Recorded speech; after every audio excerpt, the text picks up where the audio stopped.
BlackBusters. Ho, ho, ho. Hey, hey, man, we're in the middle of December, and we are celebrating Christmas all month, man. It's my favorite time of the year. And we got another banger. Yeah, we got another banger. We got another banger, and we are here today to discuss a film. But before I get there, I'm going to tell you who I am. I'm Big Jai, your host, along with my co-host. 5 golden tones. 5 golden tones. Yes, man. And before we get into this film, because we got some things to talk about, man. We are going to introduce our special guest. Yes, sir. My boy. Yes, indeed. sir. My partner. Yes, indeed. You know what I'm saying? Funny man, hilarious comedian, Roger BlakkSmyth. Yeah, appreciate you, brother. Thanks Yes, for having sir. me, man. I Man, really brother, appreciate wise. Yeah. Look wise in his eyes. Yes. Man, thank you for pulling up, bro. it. Absolutely, man. I figure I told you before, like when I do certain movies, I try to get somebody that's not just the two hosts to come in and that can be related to the film in some way. You're a comedian as well, stand-up comedian, hilarious brother. And we are doing a movie with one of the best comedians of all time. Yes, indeed. And the GOAT. It's Christmas time. That's why I got my Santa shirt and all that. And we are going to do the movie that just came out, Candy Cane Lane. Candy Cane Lane. Yes, starring Ho, ho, ho. Ho Ho Ho, starring Eddie Murphy, Yeah. Tracee Ellis Ross. Yeah. I also will say David Allen Grier. Yeah. Popped up in here, man. Yeah. Written by Kelly Younger and directed by no other than the legendary Reginald Hudlin. Yes, indeed. Yeah. You know what I'm saying? Yeah. So I was excited to watch this film, y'all. Of course, it got everybody that I would want to see. Eddie Murphy, of course. Anything he does, I want to check it out. You know what I'm saying? So, and directed by Reggie Hudlin for sure. I got to be a part of that. This is a Christmas movie. All right, and Eddie Murphy is the lead in this movie. He's the father, Chris Carver. Chris Carver. Chris Carver, and his wife, played by Tracee Ellis Ross, is Carol Carver. Right, they're the Carvers. They have 3 kids. She's so good. Yeah, And always. in everything Ellis, she yeah. does. She's so Who does she remind you of? What's her name? Baby girl from The Heat of the Night. Baby girl from I'm Gonna Get You Sucker. Yeah. And from what's it? Anne Marie Johnson. Anne Marie Johnson. There you Yeah. go. That's who she reminds me of. Who's a beautiful woman, who could play very sophisticated, very classy, and also play very silly. You know what I'm saying? She plays her well-adjusted black girl is perfect. Yeah. Okay. Yes. Right? Like there's nobody else that works both black audiences and white audiences as seamlessly as Tracee Ellis Ross does, right? I agree. Yeah. When she's interacting with white people, it's as natural. It's exactly how it looks in real life, right?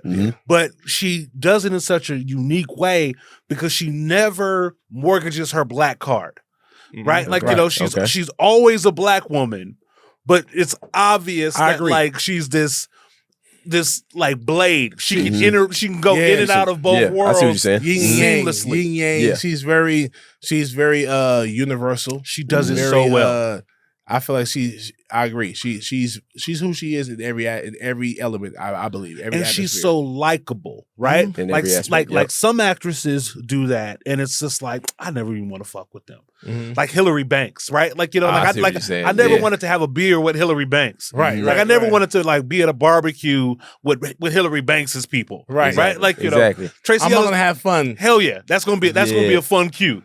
I feel like Tracee Ellis Ross's characters would be friends with Hillary Banks, but would try to translate for her. What she really means is this. Yeah. You know, I know she could be a this, but she really is a good person. Yeah. We get to know her. She's that friend that will be friends with Hillary Banks. Like she's good enough to know what not to invite Hillary Banks to. Yes. That makes sense. Yes. Right? That makes sense. Like my cousin coming in town. It's gonna be a little too black all for Hillary. All Hillary's gonna do is she's gonna say the wrong thing. Right? So she ain't gonna be here. Right. And so in this movie, I think she's fantastic as the wife. Yes. She does a great job.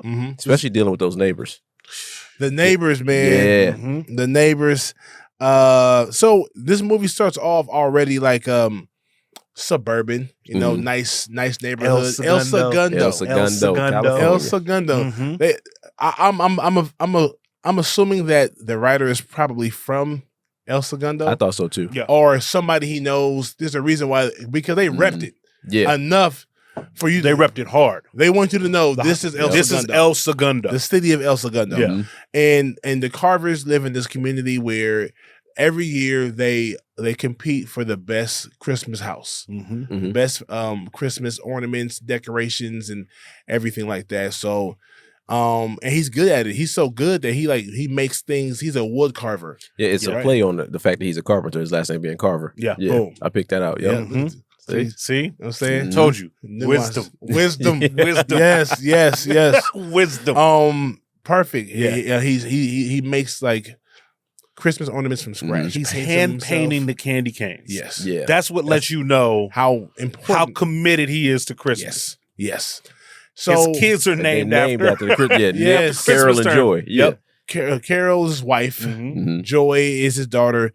Nick is his son. Yeah. And Faith. Yep. No, Holly. I'm sorry, Holly Carver. Is now, the question. youngest. Before we get too far in our review / critique, do you have kids? No, I don't. No kids. Not yet. No kids. Okay. Right. So a lot of, I think, our perspectives on this film are going to the fact that I do have kids. Okay. Right? Young kids, like 10 and 7, like still believe in Santa kids. Yes. Yeah. This 100% is affecting the prism in which I look at this movie. Okay. And what I extract from it. That makes sense. That will explain a lot. That's a huge differentiator. The second piece is, do you live in the burbs? No, I live in the city. Well, I guess it's kind of the burbs. Yeah. It's weird because we are comedians, but we didn't know each other until we moved right next door to each other. So we actually are neighbors. This is a couple years ago. So we live like in the city, but our street is like suburban. Yeah, it's weird, but you then some city shit will happen on the street. Right, you know? right. I live 100% in the burbs. Okay. Right? Yes, so this movie is your neighborhood. This movie is my neighborhood. Okay. I have kids. Okay. So as we discuss it, it's real close to home. This is my perspective. Okay. So like if you don't have kids and you don't live in the burbs, like the interactions with the neighbors and the box wine, that shit is real. Okay. That shit is real. Like it's those type of like forced relationships, right? Where you know we're walking down to the Carvers because Tony, don't forget, man. Hurry up! Come on through. Got the good stuff. We're doing pumpkin carving. You know what I mean? And it's just like fuck, I gotta go pumpkin carve. You know what I mean? Like, and it's neighborly. So like, so I understand what they're trying to do, and I let me just say, I understand the setting. Yes. I understand the setting, and there is a Christmas joy aspect that having kids puts very much present in my mind. So when I watched this movie, I went in with the expectation that it was a family movie. I have a niece and nephew, and my sister got another one on the way. So like I'm watching it as if I'm at the movie theater with them. Yeah, so I'm keeping that in mind while I'm watching it. Got you. So because initially, for one, I'm very family oriented, and Christmas is my favorite holiday. So I love family Christmas movies. I love Thanksgiving and Christmas. I mean, Thanksgiving movies and family stuff. But as I'm watching this, I'm like, okay, this is for kids and families with kids. Because of course there was so much going on in this movie. Right. Yeah. And it was long as hell. It was long and it was a lot going on. Which is why Eddie is absolutely the wrong person to cast. That's a good take. That's why Hot Take Tone has a hot take early. Okay, so let me explain. It's gonna take about 3 minutes, but let me explain it. You guys, boxing fans? Boxing fans? Extremely. I love boxing. Right. Now, some people love boxing because they want to see knockouts. They want to see fights. They want to see brutality. They want a lot of action. Some people like boxing because they like the sweet science. They like to see the strategy and the technical. I'm in that camp. So Floyd Mayweather is one of my favorite fighters. Okay. Yes. Right? Now, when you watch a Floyd fight, you're watching a master work. Technically what he does. It's not a lot of action, not a lot of activity, but like I could watch 12 rounds of Floyd and be like, awesome. It's like watching golf. Right. If you love golf, I enjoy golf, so I can watch it all day. Floyd is at the point in his career where he's doing these exhibitions, where he's fighting these guys that don't really have a chance, but I'm still tuning in because it's still Floyd. And I still want to see Floyd work. And there's the off chance that something exciting might happen. Right. So that's why I keep watching. Eddie Murphy is in the Floyd exhibition point of his career, right? Where he's doing these movies that are like exhibitions for Floyd. Yes. And I'm keep tuning in because it's Eddie and I'm never going to miss Eddie. Yeah. But now I'm kind of getting to the point where like, but he's not going to give me, I'm not getting my Eddie. Yeah. I'm getting You're not getting Eddie, but I'm getting exhibition Eddie, who's not really trying to knock nobody out, who's not really trying to lay hands on nobody, who's not really working too hard to be funny. Yes. Right? Yeah. And so because of that, these last couple of movies, we keep showing up for Eddie wanting to give me some Eddie. Give me something. Give me something to hold on to. He didn't even do that once in this movie. No. Yeah. And that's why it's always going to knock the movie a bit because we're here for a version of Eddie that thus far, I don't want to say doesn't exist, but isn't, it's not paying off for us. And so not only am I watching a movie that's long and 4 kids, but Eddie ain't even Eddieing. You know what I mean? Like, he's not Eddie, and this is my response. That's my take. So that's why it's just like, if Eddie isn't in it, if you put Mike Epps in it, you know what I mean? Or anybody else, the movie is gonna Mike work. Epps is still Mike Epps. Mike Epps would make this movie hilarious. Right. Like, because Mike talking the little, the ornaments and stuff like that. Look at little buddy over there with little pants on and everything and all that. He got the little shorts in there. Yeah, he going. But because it's Eddie, the expectations are so high that like we're always destined to be disappointed. That's my take. And here's the thing, bro. I love the breakdown. I love the boxing analogy. I love the Mayweather situation, and I agree. I watched it when I first saw that he was doing another movie. I was like, oh shit, a Christmas movie. Yeah. I love Christmas. I love Eddie Murphy. I was like, yeah, for sure. And there was a couple scenes where he gave me a couple little side jokes that was funny. Okay, that was witty. That's Eddie-ish. But I agree. He's exhibition Eddie. He's no knockouts. It's just to see him on screen. Yeah, and it's almost like I'm giving back. I'm all right. Let me do a Christmas movie for the kids. Daddy daycare, grown all over. His kids are older now. Yeah, it was cool, but you could have put this. It was so much other stuff going on in the film that we didn't get enough of him. You know what I'm saying? Not at all. And he's such a big character. He's such an extreme personality that I would have wanted to see more. Like you said, I'm just basically just piggybacking on what you said. Had Mike Epps been in this movie, it would have been different. He's still Mike Epps.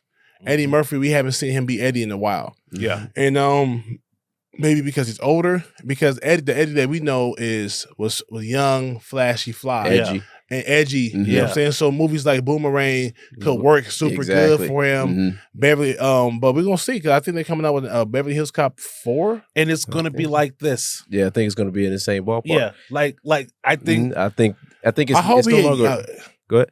Hopefully he can cuss. It might not be. That's what I was saying. I'm thinking Eddie's reaching that point in his career where it's not even valuable for him to go that route anymore. Like when you're the young edgy guy, that's good for you. But when you get older, it's you're more likely to get safer. And like while I was watching this movie, I felt like Eddie. It felt like he was handcuffed to the script. So like he was delivering jokes, but they weren't his jokes. And that's when I looked and see who the writer was. And like the funniest Eddie Murphy movies, like he's usually credited as a writer. He's not credited as a writer in this movie. So it's just the one guy that's credited as a writer that's a white guy writing for a black family. Yeah. And a lot writing for Eddie Murphy. Writing for Eddie Murphy. And like a lot of these jokes, I remember like I didn't laugh out loud at any point in this movie. Right. But there was a couple times where you go, Yeah, because you want to. yeah. Like, that was witty, you know. And I felt I did that the whole movie. I never got that Eddie Murphy because like he's done family stuff like Shrek before, and he was hilarious. And he was in Shrek. cooking. Shrek, yeah, it was funny. Yeah. This is missing that element because I mean, so why does Mayweather continue to fight? Mm-hmm. I'm asking you guys. Why? Oh, because he still has it. He still, I mean, but ultimately, you're saying, I mean, he doesn't have to. I mean, money wise, he does it for the money. He does it for the money. He does it for the money. And I think he just enjoys training, and now he trains probably 2-3 times a day. I mean, a week. So he still wants to. I can still make money, and I can still get out in the ring and compete. Yeah, it's still kind of fun for him. It's almost like doing pickup basketball or playing in the Big Three when you played 13 years in the league. Now you still play basketball in the Big Three because you still want to hoop. I think Eddie does this for the check. Exactly. You think he needs the check though? I think he wants the check. Yeah. I think he wants to check. That might be true. He can do it for the bread, and he's legacy building. You got, he's got kids, grandkids. You know what I mean? Like, and what else you gonna do? He's got a big family. What else you gonna do? Like when you still young. He's a young old dude. Yeah, you know what I mean. And he still looks good. Pause. And I feel like he's like, why not spend 3 months doing this movie real quick? It's why I wish they would give this movie to somebody hungrier. Boom. Right? Here's the thing. Because Eddie, the last movie I saw him do that I felt like he was working was Dolomite Is My Name. Yeah. Right? Like, you know, like he was, you could tell he was cooking. Yeah. Right? These last couple of movies, it's kind of like he just never gets it out of second. Like he was like witty in this movie, but he was just kind of like at one. You know what I mean? Like you said, just attached to the lines. And not to say that like that's bad, but again, we are used to Muhammad Ali, Eddie. Loose. And so and we keep showing up like, you know, because it's Eddie freaking Murphy. So that's, you know, and so that hangs over this entire movie. Like it hangs over it.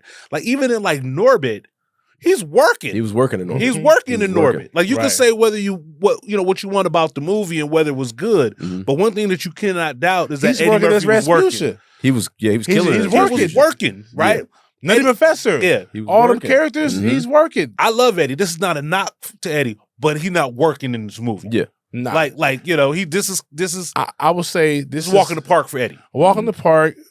You could interchange and his character, his personality, his performance in this movie wasn't life-changing to the point where you can't replace him.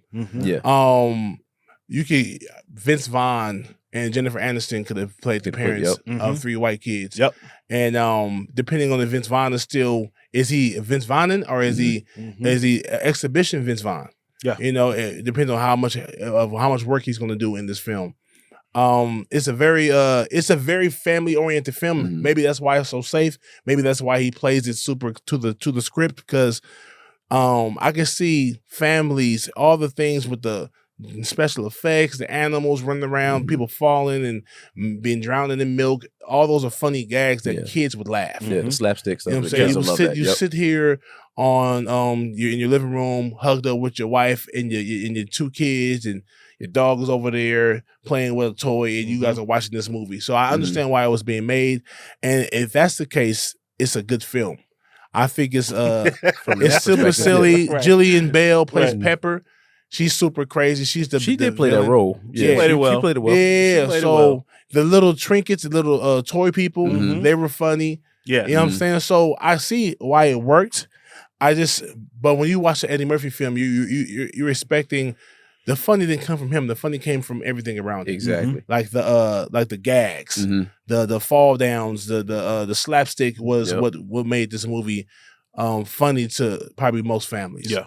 But for Eddie, it's like, oh, Eddie got another banger. Nah, it's not another banger for Eddie. It's a Christmas film, and I think it did a good job with that.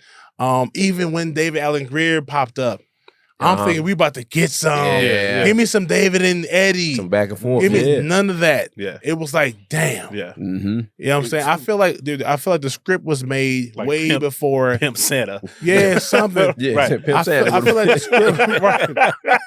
I feel like the script was made way before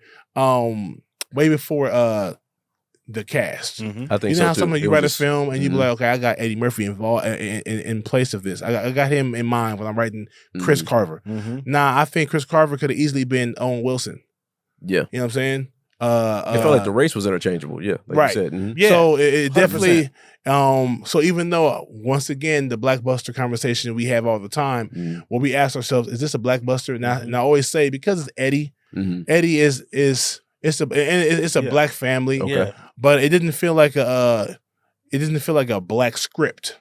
Yeah, it feels like a black family is the lead in this film. But there were things that they're almost like they're like the token black family on the block. You know what I'm saying? Or in the movie, the token black people in the film. Yeah. There's nothing worse than like a culturally agnostic movie.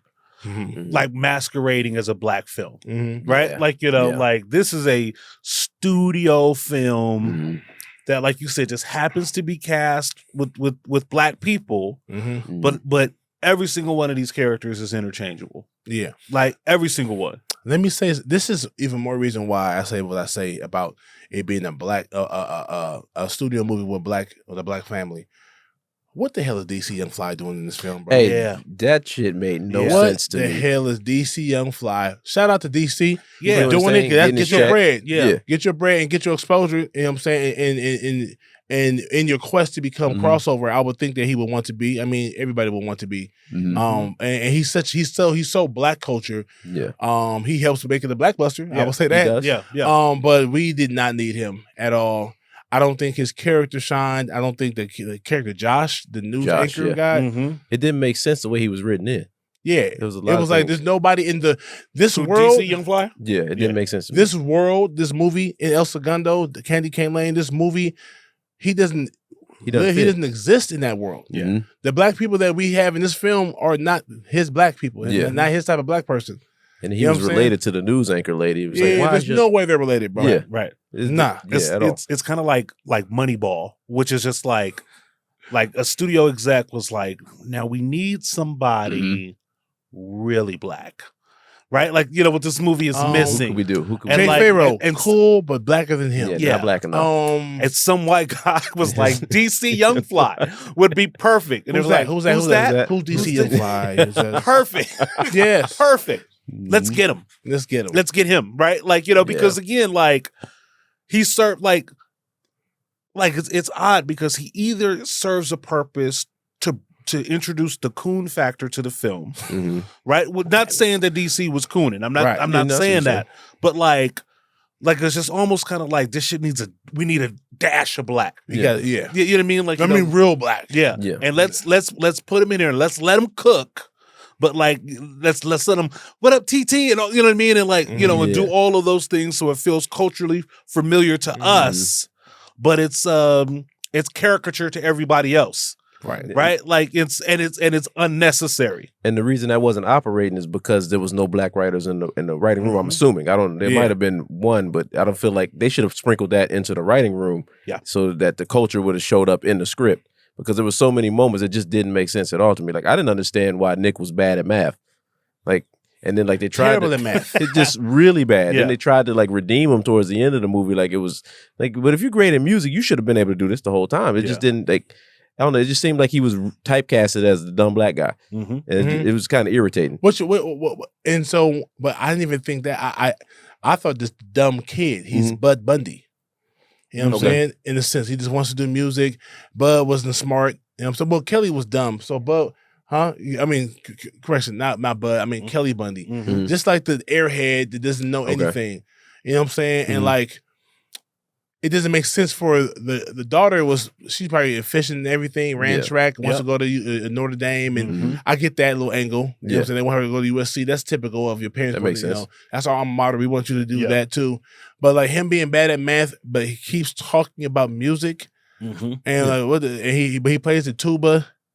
And you don't know how to count 4 bars, bro? And you can't, And you make your own beats, you produce all that, but you're not good at math. Come on. It didn't make sense. And then what about the time you mentioned earlier? You mentioned earlier where they're at the track meet and the teacher shows up on the bleachers, the math teacher. Oh, yeah. And he gets up and runs off and does what? Yeah, he goes to play music in the He goes to go produce a song. It makes no sense. And his mother's so not interested. Like, it's like, a black suburban mother's gonna slap the taste out your mouth. She found out you've been lying about failing math, and that's when it's like, that's when I knew a white writer wrote it. It was like, there's no way. And he's in the band. He plays the tuba, and he keeps harping about music, and they're not on his head. Like, no, bro, you're failing math. He's failing. Yeah, I wish you would talk to me about. I'm gonna do music. You gonna play the tuba of all instruments. You ain't playing at all. You coming home and you in your room every day, and you studying. You need a tutor. Let's get you that. Yeah, right. But you know what I'm saying. So it was. I feel like this movie was supposed to be a Christmas feel good movie at the end, but if you watch a lot of like the studio films, the kids are always kind of like, "Leave me alone, mom." Stomp up the stairs, slam the door. These kids weren't that, but like. They were with him specifically. Yeah. He's bad at math.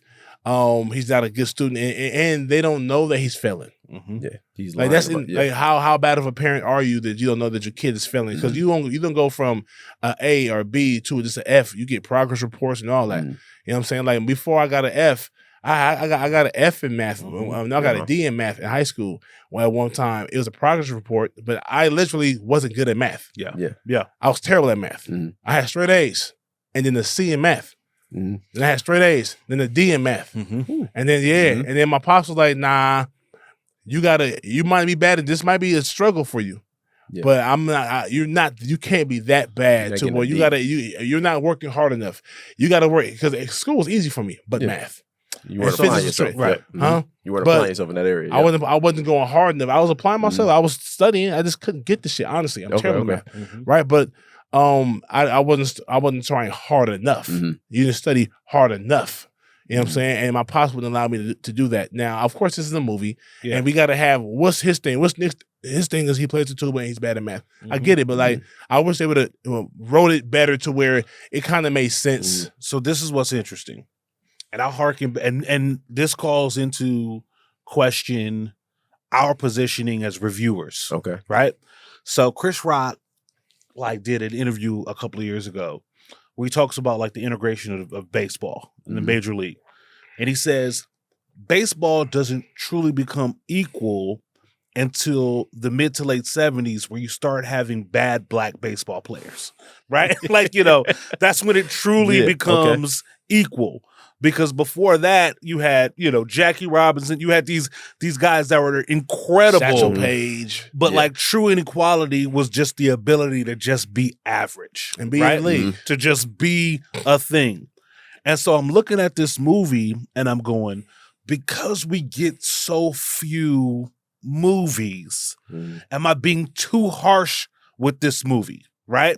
Like there's been a ton of white versions of this that exists that we don't lean on the way that like I feel inclined to lean onto this movie because we just don't get that many just regular candy cane lane ass movies, right?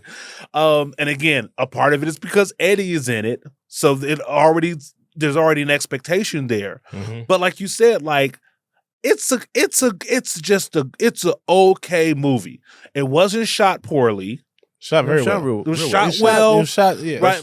Like the script is like if you could write that script coming out of college, they would say you got a career because the script is decent enough. The candy cane lane feels forced because why are we having a parade just on this street? Like you can see the limited budget. Like it was only like two families like sitting outside. Right. Like it wasn't like a parade, but overall, like it is like it's okay. It's it's not even really like fun.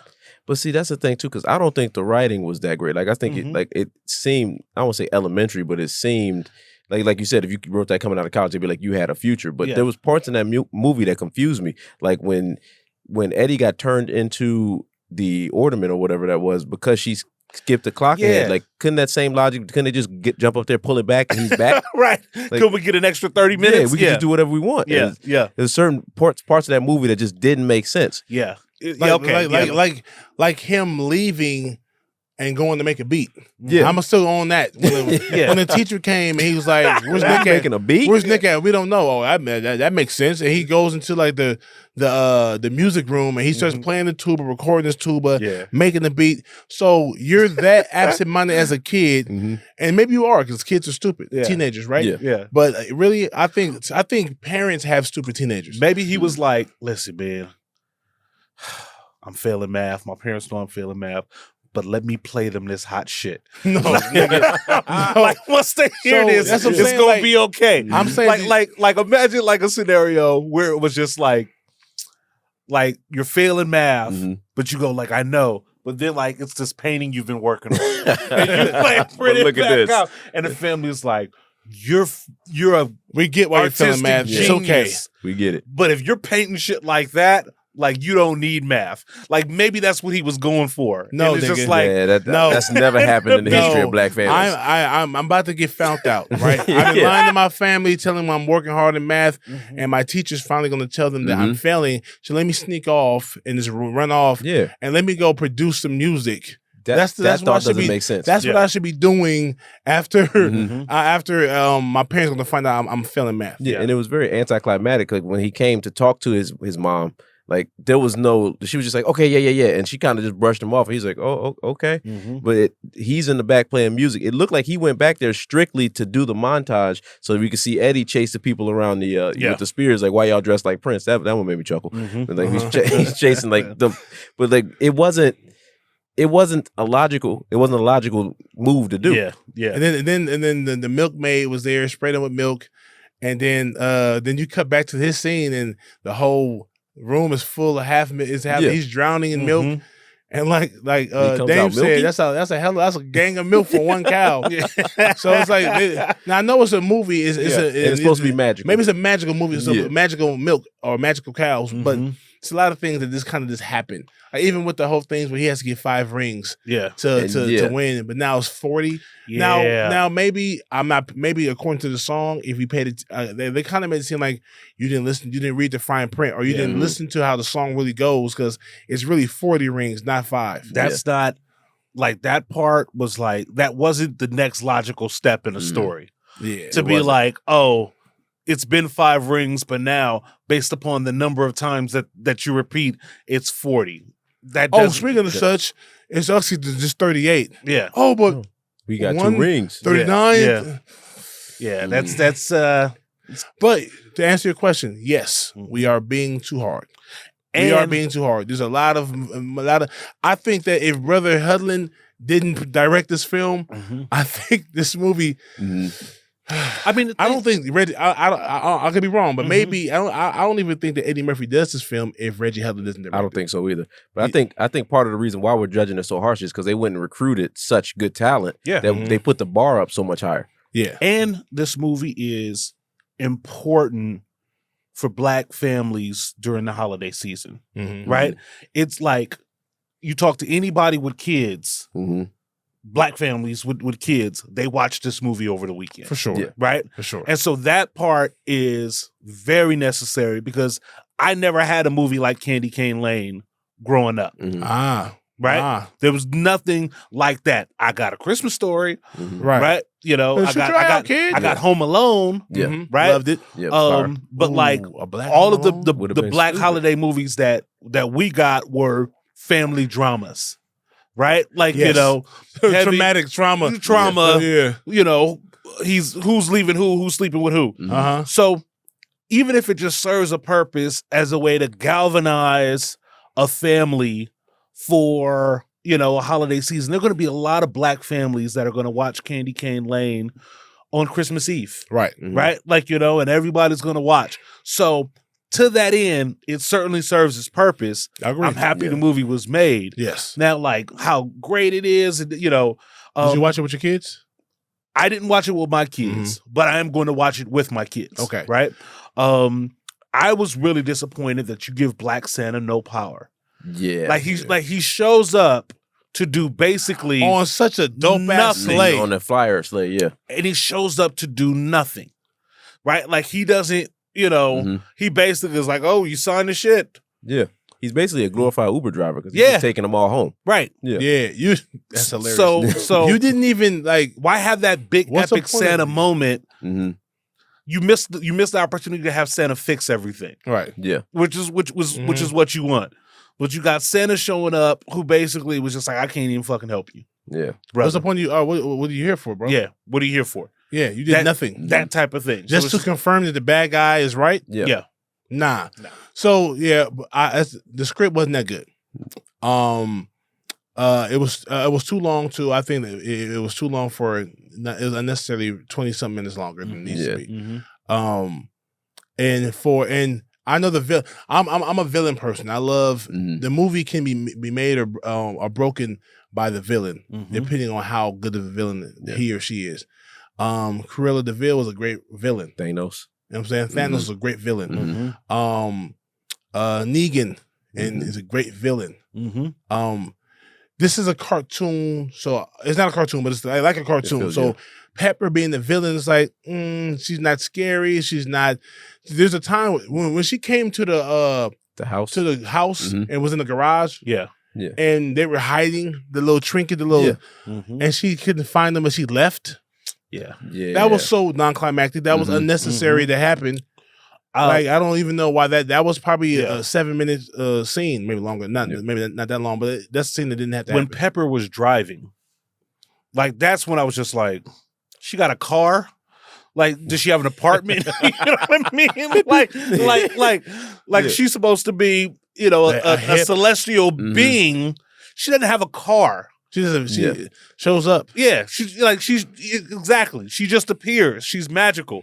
So the fact that they gave her a Mini Cooper, you know what I mean? And she could be gone on her lunch break was just kind of like, come on, man. Yeah. I agree with you when you said it's for families, and I would want to see. I would go to my sister's house and watch my nieces watch. I will watch this movie again just to see how the family reacts to this.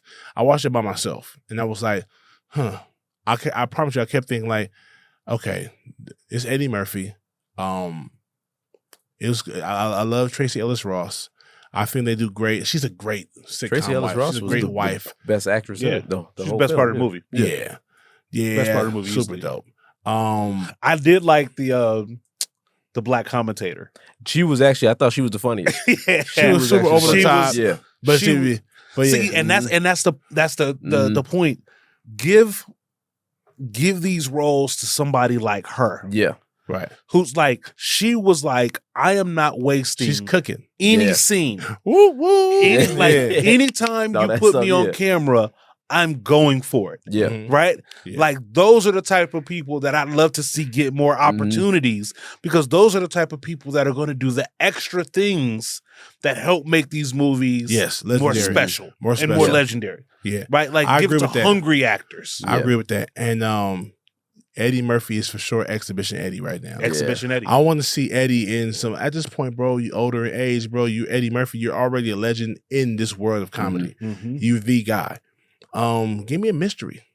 Just stretch yourself as an actor. Switch it out. Even unless someone doesn't want to cast you as that, but you got. He can get cast as anything. You can get casted. Like work at it. Do like a suspense thriller, or do like he's doing a Beverly Hills Cop again. I'm cool with that. I want to see if that's going to give us a little bit of Axel Foley. I saw him in Mr. Church. I didn't see that yet. Was it Mr. Church? I didn't see Mr. Church. He's fantastic in Mr. Church. So we got to do that. But it's like he plays like it's a drama. Right? Like it's a drama and the character that he plays is interesting. Now it's a little bit of like Black Savior, you know what I mean? Like, the white girl with the problems and the mystical black man kind of comes and fixes it or whatever. But he's really good in it. Okay. Right? We'll have to black bust that down. And the thing about that is that like imagine how difficult it might be for Eddie to get motivated. There you go. Yeah. Right? You know what I mean? Like you've done everything. You know, like you've done everything, you've been everything, you've done action, you've done comedy, you've done period pieces.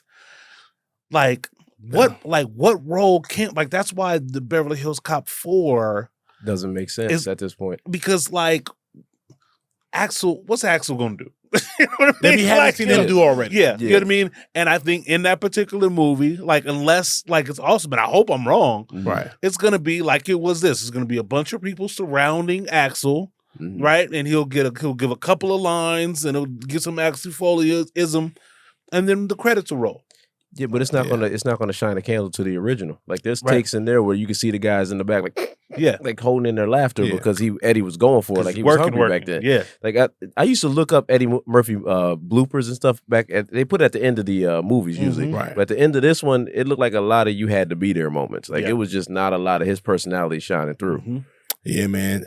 We need Eddie Murphy Raw back. We need Boomerang Raw, Eddie Murphy. That's hard, man. We need Quick from Harlem Nights back. We need that guy. So it's hard, but who's that? Like, who is that good? I'm going to cast Eddie Murphy. And you said what? Who just in general has been that good for that long? Oh, comedians? I'm talking about because Denzel is these equalizers. He's damn near 70, and these are killer. He's still So you know what I'm saying? Tom Hanks.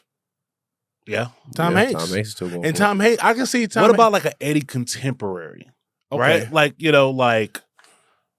like Jim Carrey. Well, Jim Carrey disappeared. Right. For his own reasons. But this could have been, if Jim Carrey played Chris Carver, if he would have been. Is he Exhibition Jim? Or is he going to give us... That's what I'm saying. Yeah. Truman Show Jim, or give us Me, Myself, and Irene Jim, or Dumb and Dumber. That's, I mean, and it's interesting to be this age and to watch our superstars, not necessarily age, because this isn't about like age, but it's just to like watch our superstars take it easy. Right. Right? And that's kind of like, that's what Eddie's doing here. He's kind of taking it easy. That's why I appreciate Denzel for doing Equalizer. Yeah. At 70. Still trying. He's doing Gladiator 2. You know what I'm saying? Huh? You know Denzel's in Gladiator 2? There's a sequel to Gladiator. The Russell Crowe? Yeah. Yeah. Gladiator 2. Is Russell Crowe in it? He's from what I read, he died. Yeah, but from what I read, like he's going to be like a celestial type thing. But a lot of the characters from the original are going to be there, and apparently Denzel is playing like an epic gladiator. I love it. I'm cool with that because I feel like if you think about, he wasn't even doing Equalizer at 35. He was still doing Mo Better Blues and not Jungle Fever, but like he was doing like other movies that he wasn't. He's the biggest. He's the John Wick. Yeah. He's doing John Wick stuff now. In his 60s. In his 70s. Yeah. So when coming back to Eddie Murphy, challenge yourself, brother. I want to see you do not necessarily Equalizer, but like he's a strong actor. He's better I would than love to see him step out of that. Yeah. You know what I'm saying? I would love to see him. See, like to me, Eddie is at his best when he is doing black caricature work. Like in life, like, just like just turn it on and just let him be niggerish. You know what I mean? Like, let him become a character because he's so good at that. Like when I bust up like from like an Eddie clip now is when he's doing the voice. You know what I mean? Like, you know what I'm saying? Like he's giving me that type of stuff. Yep. Like let him cook in that way. But one of you said it earlier, it's just like, but that's so risky for him. Yeah. I mean, like I said, he can do whatever it is that he wants. But it's almost kind of like, but he's like, I just imagine it's hard to motivate him. What I don't like is that like this, like I believe this is a contract with Amazon. I was just about to say he got to be under contract. So he's got to do like 4 more of these. Because you saying he is risky, like it ain't risky for Samuel Jackson. Samuel Jackson is motherfucker. Fuck you. You know what I'm saying? Yeah. He's doing Marvel. He's not necessarily cussing that big, but he's still getting shot at and getting blown up. He's older than Eddie. You know what I'm saying? So even with like Denzel is like literally ripping dudes' heads off in movies now. We're in a space now too with this PC culture that how funny can he be? because Eddie was real edgy back in the day. But he's so funny. He's so funny that he doesn't have to. He didn't have to be there. He can still be he can still be very, very Eddie and not piss people off. I think Eddie is cancel proof. Yeah, Facts. definitely. Yeah, I think Eddie is cancel because we just said it earlier. And shout out to Eddie Murphy and shout out to Reggie Hudlin. The movie is I think is a great family film. However, you put Mike Epps as Chris Carver, you're gonna still get Mike Epps. Yeah, you're gonna still get Mike Epps, all his Mike Epps isms and all that. Like I didn't get that from Eddie. Enough of it. Yeah, I think like if you put Kevin Hart in this movie, it's the same product. Right? Ooh. You're like, see that. like if you like if instead of Eddie Murphy, you don't think it'd be a little funnier? No. Because I think Kevin, I think they both suffer from this same. I don't. Jumanji is funnier than this. That's why I said that. But Jack Black did. Yeah, there's like Jumanji is a greater concept. Yeah. What I mean by that is if you look at just a Kevin Hart comedy on its own, this film isn't. Yeah, it's just script because Kevin doesn't go for it that much. Right? Like I think like our superstars kind of get to the point where they all become exhibition Floyd. Right? And I think Kevin Hart as an actor is at his exhibition. He's too young to be that. Yeah. Kevin, you too young to be exhibition. But I mean, but when have you seen Kevin pull something new out of his bag? The movie he did with Wesley. True Lies. Yeah. That was good, that bro. Yeah, you're right. You're right. But I get what you but that was a whole different genre though. Yeah. The Last Man in Toronto. I haven't seen that. That's good. Kevin Hart has stepped out of his box. I would like to see Eddie do the same thing because it seems like he's handcuffed to comedy. Like he's always doing comedy. Like let's see dramatic Eddie. Like there's a scene in what was it, Meet the Clumps, where he's sitting there and he's got that sad face where he just realized that like it's the love of his life isn't coming for him or whatever. And he's just sitting there and you see that sadness in his face. Like, oh, you could be a real good dramatic actor. He could do it. He could do that, but he's always doing the comedies. And like, after a certain point, like with the Kevin Hart stuff, you start to expect like what you're gonna get. So when you go in there and the bar is too high for like when we watch Kevin Hart, we want to see funny little man. We want to see, like laughing my pain, put the fire on them bitches, all that type of stuff. Yeah. So we're not gonna get that anymore. So that's when it's time to shift gears and go towards something more dramatic, which I think Kevin Hart did Shake a it good up, job man. of. Yeah. Okay, let's do some awards. Who's the MVP of Candy Most Cane valuable Lane? player. The most valuable player. That's Tracee. Yeah. The MVP? Is it Tracee or is it what's baby girl name? The oldest daughter. The one to play Holly. Yeah. The oldest daughter or the youngest daughter? The oldest daughter. The oldest. Joy Carver. I think I'm with you. Yeah, you got to make a case for that. I don't see it. Yeah, he said you got to make a case for that. And there's no real case. I mean, honestly, she shined the most with the track meet scenes, and then even when she was telling her family, I don't want to go to USC, I want to live my own life. And, you know what I'm saying? Like, kind of teaching them a lesson on like you can't be too overbearing. You can't let your children, which I think is super unfair for parents to be like, we went to USC. That's your choice. Yeah, that was where you wanted to go. You were excited to go there, and even if they say our parents went to USC, their parents went to USC. Okay, cool. That's still a choice. I wouldn't, as much as I would love for my children to go to my college. If they say I want to go to somewhere else, they can go to our rival, which is Stanford. Yeah.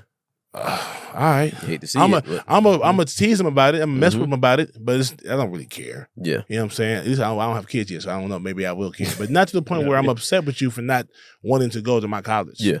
I think it's Tracee Ellis Ross because I think she's the best actress in this movie. I think so. I think her character is most believable. Right? I think she handles everything well. Even with the teacher? Yeah, I mean, like the script though. Yeah, like that part is just the environment that she's in, right? Like, but like I like the way she handled things, like at the plant. I like the way she handled Chris. Right? I like the way she handled the neighbors. I wanted to talk about that Chris thing. Like, I feel like Eddie owed Chris a fade the entire movie. And then, like, it's cute when the ornamen's hitting on your wife, but when he came to and he kept that same energy, it was time to fade him up. Like I just saved your life, and you trying to get my wife? Because he was shooting his shot. Yeah. The entire he was applying horny pressure. ass little dog. Yeah. Hey, check this out, fam. Yeah. Yeah, snatch him up. Yoke him up. Like stomp on it. Yeah. That was unacceptable to me. Yeah. Lamplighter Gary. Who's the LVP? Okay, so Tracee Ellis Ross, I rock with it. Yeah. Yeah. LVP.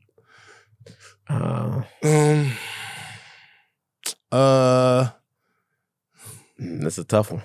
What's his name? Nick. I want to play Nick. The son? The son? Oh, DC Young Fly. Oh, LVP. yeah. He could not be in the family movie at all, and it's not even DC Young Fly because I think he's talented. I would cast him in so many other projects, just not this one. Yeah, and I wouldn't. And if you take him out of the movie it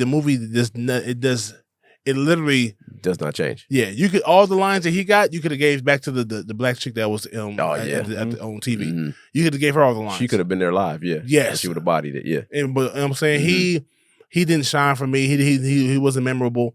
But this wasn't his film. Film. If I'm him, I'm taking the job too, though. Oh yeah. As an actor, I'm definitely taking the job. So shout out to him. But it just wasn't. Yeah. I feel like the LVP for me, like I want to say like Black Santa. Like I want to say David Allen Grier, really, because you brought him in and didn't give him anything to really do. Like, he didn't cook. And it's such a big moment. Like when Santa shows up in a Christmas movie, this is supposed to be the big deal. And he shows up with hella special effects and it's Santa. The sleigh was crazy. Yeah. And just like was a kind of like complete letdown. So it's just like it's LVP. Like it harkens back to like my days of watching WWE. You guys used to watch wrestling. Yeah, definitely. And no, I watched WWF. By the time WWE, I wasn't interested no more. So imagine like the glass breaking. Oh shit, Stone Cold is here. And he sprints down to the ring and stands there, right? And doesn't do anything. Yeah. Doesn't help. Yeah. Doesn't drink a beer. Doesn't flick anybody off. What? But just kind of like leans in the turnbuckle. That's when Santa shows up in the holiday movie, and it's Black Santa at that, and you give me nothing. No one-liners, nothing. Now, that's is he least valuable than DC Young Fly's character, Josh? I mean, at least like I understand, as ill-advised as it may be, I understand what he's doing there, right? Like, and I understand what DC Fly is trying to do. I didn't find it funny, but I understand. Right? I feel like they forced that character. It was hella forced. You gotta have a Santa, whether he has lines or not, but you gotta have a Santa. It is like if I was directing it, I don't think we need to do that for laughs. Right? But I understand what's happening, right? Like, I understand why they do it. But for me, when Santa shows up in the Christmas movie, the splash is supposed to be bigger than what it was. Right. Yeah. And the fact that like the splash was so small for such a thing in a movie like this, right? To me, it's just it's a big miss. And it is such a big miss. I feel like it's the worst miss of the movie. Okay, I agree with that. The worst miss. I think the least valuable player is your boy, brother Josh. But when I saw David get off the sleigh, I was like, "Oh shit, David Allen Grier!" I was surprised and I was happy to see him.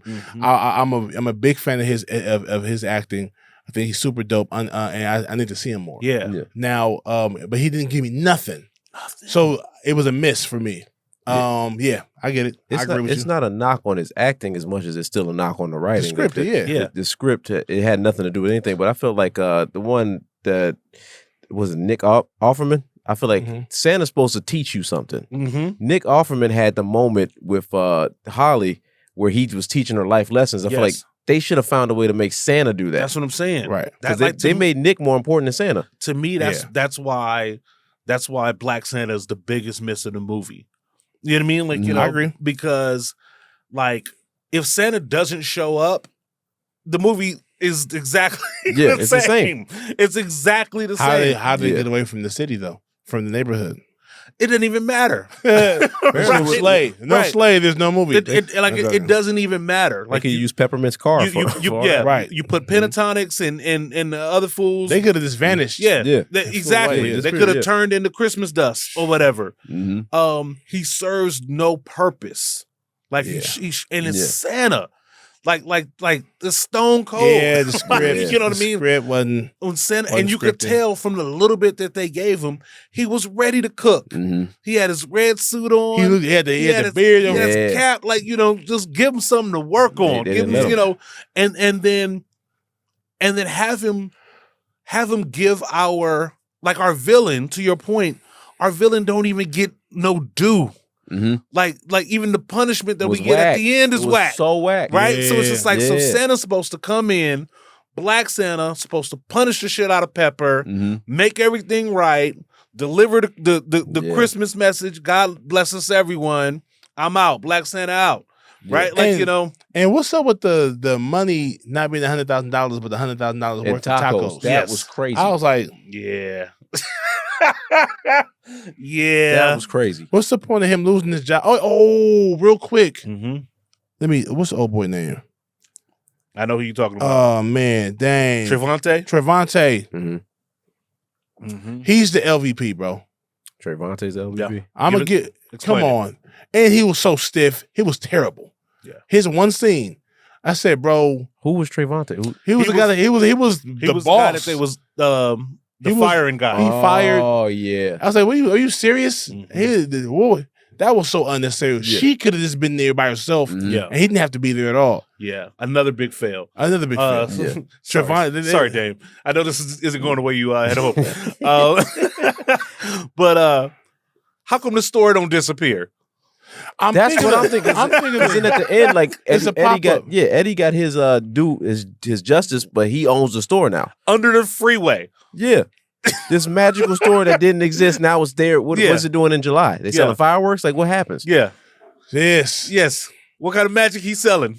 Right? Like, it don't make sense. I feel like when there's big budget films like that, and they just have people like, hey man, so what you got in the pipeline? Well, I got this movie, a Christmas movie with Candy Cane Lane. We're gonna get we're gonna give some black families a movie this year.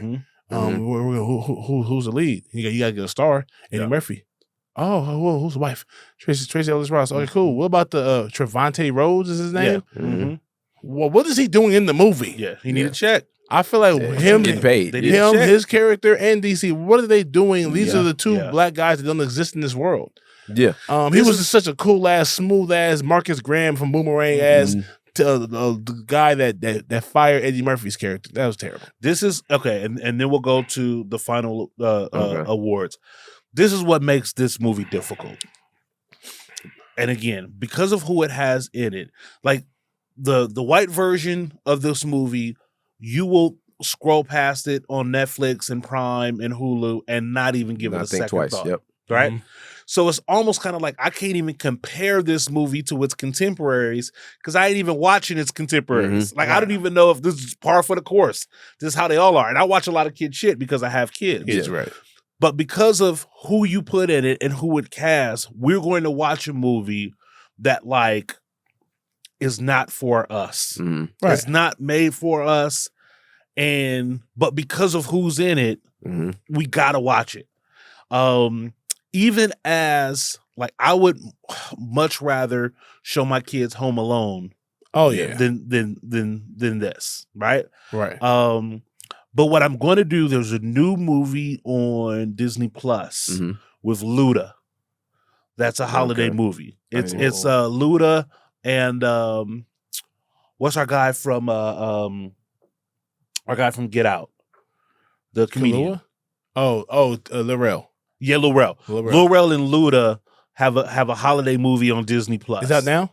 It's out now. I'm gonna go check it out. I'm gonna give that a watch, and then dashing through the snow. Yeah. Okay. So as it comes to Fists, 5 Fists all-time classic, 1 being a movie that was made. Gentlemen, how do you rank Candy Cane Lane? Okay, 1 being the best, 5 being the all-time classic, and 1 being it was made. It was cool.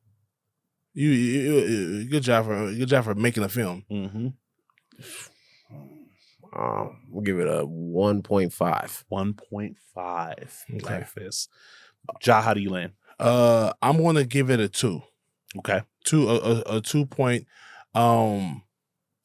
For me, but for family, this might be a 3.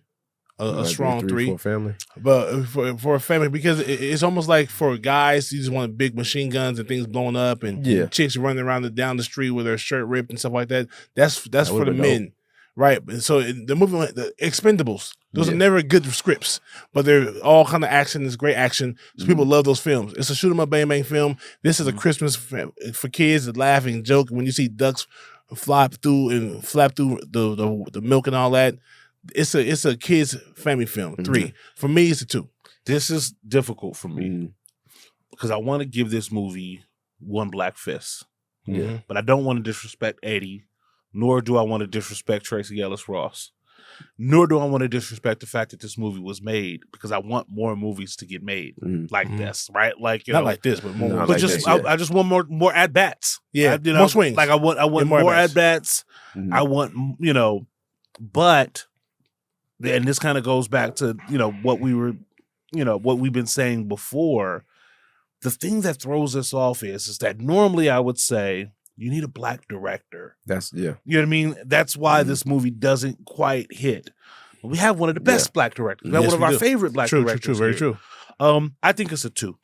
I'm giving it a 2 because I think it's important for young black kids to grow up with holiday movies. Right. There may be, a kid 7 years from now that like their family tradition is going to be watching Candy Cane Lane. You know what I mean? And I think that's important. I agree. So it doesn't rise to the level of a 3. 2 is adequate. It's not bad. It's not bad. Well, I don't think I'm not trying to knock. When I give it a 1.5, I'm not knocking the acting. The acting itself was incredible. They really I really looked like they were talking to little imaginary beings. Like I really believed them when they were talking to these characters. Execution was great. The execution was good. It brings it down so low. The script made it so unbelievable. It made it unbearable at times because like there were just it was things so that just ridiculous. It wasn't like even like, for example, what's that movie that's super ridiculous? Vince Vaughn, the world's coming to an end. That movie is stupid. This is the end. But it's hilarious. Right. Right. It's funny as hell. Yeah. You know what I'm saying? Because they're working. Like Art in the Museum. This reminds me of Art in the Museum. Night at the Museum. It's that type of film. But like the script wasn't this. But again, what's funny is that Night at the Museum is not exhibition Ben Stiller. Like he was trying to establish himself as a leading man. And he did, I think like to bring it back full circle, when you watch Mayweather fight Marikawa Yawa, you know what I mean? Like, in Qatar, what do you really expect? Right? True. Like, Exhibition Eddie. Exhibition Eddie. So just, we still gonna show up because it's Eddie. It's Eddie, but it's exhibition. Tracee Ellis Ross, Reggie Hudlin. I'm gonna watch any movie that Reggie Hudlin does. I'm going to watch. If they put the same cast out on another movie next year, I'd still watch it again. Facts. Yeah, the cast wasn't the problem. Yeah, the cast was not the problem. Yeah. All right, man. Bah humbug. Hey, that's why we breaking these movies down, man. And we still love you, Reggie. Respectfully, absolutely.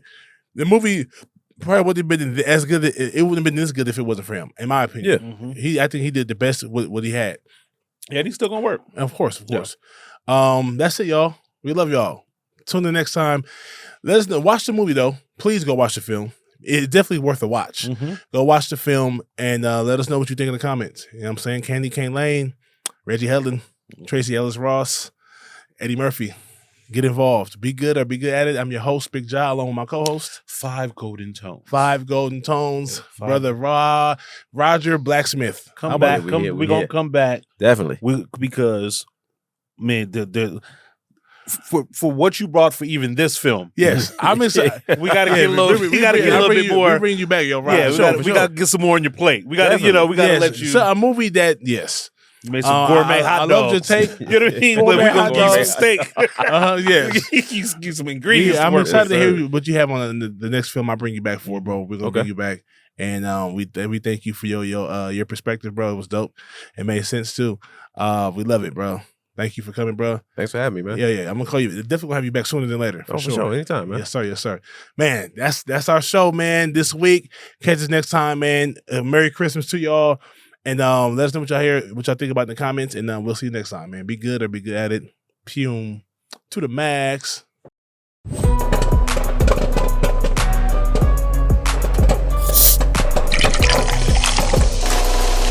BlackBusters.